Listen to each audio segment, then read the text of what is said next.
បាទសួស្តីបងប្អូនអរគ្នាឥឡូវយើងបន្តមេរៀនយើងបន្តទៀតប៉ុន្តែមុននឹងបន្តសូមរំលឹកមេរៀនចាស់បន្តិចទី1គឺយើងរៀនរួចហើយពាក់ព័ន្ធនឹងការបង្កើតក្រដាសថ្មីបន្តមកទៀតយល់ដឹងពាក់ព័ន្ធនឹងភាពច្បាស់របស់រូបថាធ្វើម៉េចឲ្យវាច្បាស់ពេលយើងកាត់តហើយមេរៀនទី2យើងដឹងពីរបៀបយករូបភាពចូលក្នុង Photoshop ហើយនឹងរបៀបសរសេរអក្សរបាន4ចំណុចឥឡូវយើងចាប់ផ្ដើមរំលឹកឡើងវិញទី1ធ្វើការបើកក្រដាសថ្មី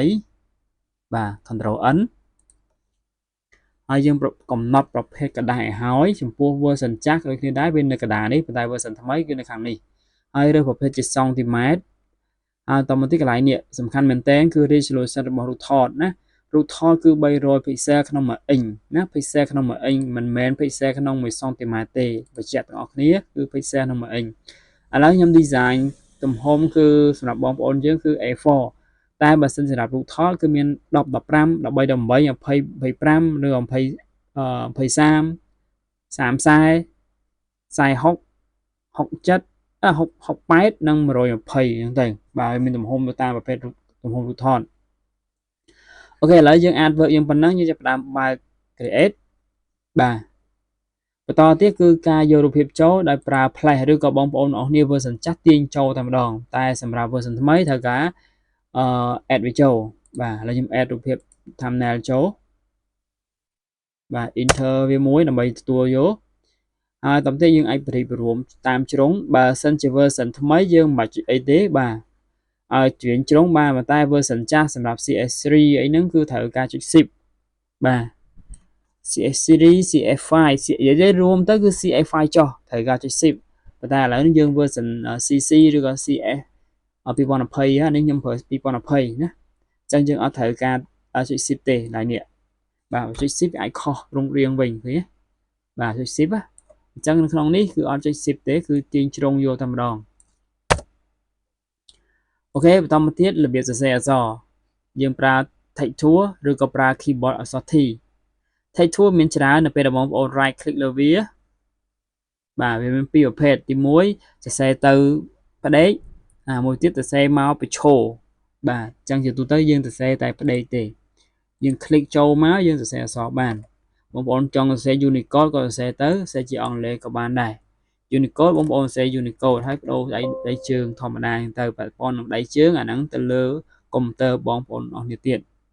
បាទអញ្ចឹងអក្សរខ្លះវាអត់ស្គាល់ដៃជើងទេបាទនេះស្គាល់អូខេតែ font មួយចំនួនពាក់ព័ន្ធនឹង font គឺយើងបដូរឡើងនេះណាបាទយើង font មួយចំនួនគឺវាអត់ដៃជើងនឹងវាអត់រត់ទៅតាមហ្នឹងទេបាទតើអត់បងប្អូនយើង font ខ្លះបងប្អូនដាក់ទៅវាអត់តាមដៃជើងទេមូលហេតុអីអញ្ចឹងកន្លែងហ្នឹងបងប្អូនគ្នាត្រូវតែចូលទៅកន្លែងមួយទៀតដែលគេហៅថាចូល file សុំទោសចូលកន្លែងណាទៀតបងប្អូនអើយខ្ញុំភ្លេចខ្លួនឯងដែរបាទកន្លែងណានឹងតែអក្សរ K Ctrl K ណាអា shortcut score អានេះ preference អញ្ចឹងបងប្អូននេះចូលមកពាក្យថា preference បាទ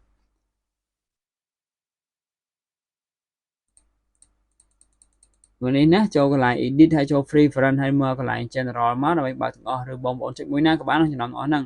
អញ្ចឹងខ្ញុំបញ្ជាក់ថាបងប្អូនត្រូវចេះ shortcut key ដូចខ្ញុំចាំតែ shortcut key ទេអញ្ចឹងឲ្យមករកកន្លែងហ្នឹងពិបាករកដែរណាអូខេ Ctrl K ចឹងសម្រាប់អ្នកដែលប្រើ Unicode ហើយសរសេរទៅអត់ដៃជើងគឺនៅកន្លែងហ្នឹងហើយនៅកន្លែងមួយទៀតគេហៅ Thai unit វាThai នេះបាទបងប្អូនត្រូវគ្រីសណាមើលនេះករណីខ្លះយកអាខាងលើករណីខ្លះយកក្រោមអូខេឥឡូវខ្ញុំយកក្រោមកុំទៅខ្ញុំយកក្រោមហើយបងប្អូនអ្នកត្រូវ select មកតង់ទៀតណាមើលហើយណាបងប្អូននេះ Ctrl K គេហៅថា preference ឬក៏ចូល edit ចូល image edit ហើយ preference បាទនិយាយទៅប្រើ Ctrl K មកលឿនជាងហើយគ្រីសនេះបន្តទៀតបងប្អូននេះត្រូវ select អក្សរម្ដងទៀតណា select អក្សរ click ហើយ select តោះនេះអក្សរ T ហើយ click ហើយ Ctrl T បាទចូលមកខាងកន្លែង character នេះវាមានអត់មានទេត្រូវអត់ចូលមកកន្លែង paragraph នេះវាមានមួយទៀតនេះបាទតោះនេះដូចគ្នាណាបាទរើដូចគ្នាបើយកនេះវាអាច font ខុសពីអត់បាទអញ្ចឹងយក Word Ready Layout ករណីកុំព្យូទ័រមួយចំនួនគាត់យកអានេះណាបានត្រូវតែករណីកុំព្យូទ័រខ្ញុំយកអានេះឲ្យត្រូវជាមួយនឹងអក្សរ K ដែលចូលទៅកាន់ preference ណា Control K យើង click ចោលមួយសិន Control K ឬក៏ចូល edit យកពាក្យថា preference ហើយយើងចូល general ធម្មតាមកខ្ញុំចូលចុចកន្លែងនេះកន្លែងនេះកន្លែងនេះកន្លែងនោះហ្នឹងទៅបាទកន្លែងណាចេះ Thai នេះបាទមើល Word Ready Layout ឯកន្លែងនៅក្នុង Control T កន្លែងនេះ paragraph បងប្អូនចូលទៅកាន់ Windows ណានេះ paragraph តោះអត់អញ្ចឹង key ចំពោះ Photoshop ត្រូវការចាំ keyboard ភាគច្រើនបាទអញ្ចឹងកន្លែងនេះចូល Windows យក paragraph ឬក៏យើងប្រើ Control T បាទណា Control T មកវាចេញមកហើយ